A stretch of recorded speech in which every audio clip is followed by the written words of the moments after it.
abaanduulaha guutada tobnaad ee ciidamada xoogga dalka Soomaaliyeed ee ka howlgala gobolka Hiiraan ayaa waxa uu maanta goob fagaara ku soo bandhigay maleeshiyaad ka tirsan kooxda Al-Shabaab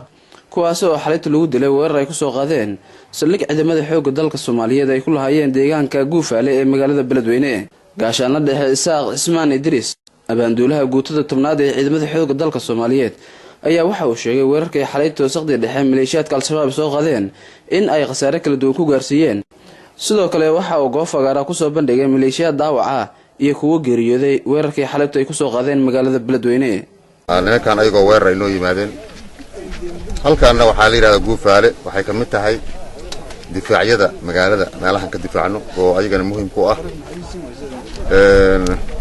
alxamdulillah ma ay ku guuleysan guul daraa ka raacday waa ka meydkooda meesha yaal dhaawacooda waa kan iska hadlaayo xog badanna waan ka helnay ninkan dhaawaca waa ka haynaa ducaleedmo waa soo bandhigayna lafteedu waqtiga ku haboonaato haddana annaga ayagoo kale ma nihin dilimayno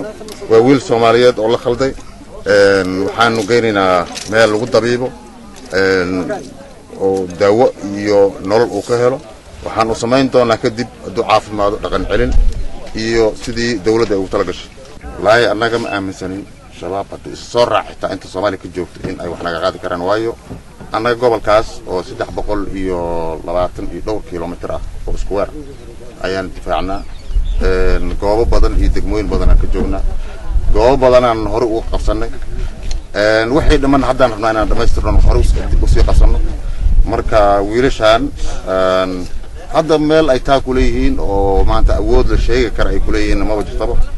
meelaha ugu badan hadda sida asigu sheegay afkiisa ay maartay ay koox yaryar ay joogaan insha Allah inta dhimanna waa ka guuleysanayna doolad isku ramaadkii koobnaa ee xalayta dhexmaray ciidamada dawladda iyo maleeshiyaadkii ka tirsanaa kooxda Al-Shabaab ee weerarka soo qaaday ayaa waxa ay ciidamada dawladda sidoo kale toogasho ay ku dileen Faarax Ismaan Siyaad oo shabaabka dhexdiisa looga yaqaan iska roge kaasi oo halkaas lagu soo bandhigay meedkiisa Cabdishakuur Ismaan Cali warbaahinta qaranka Beledweyne.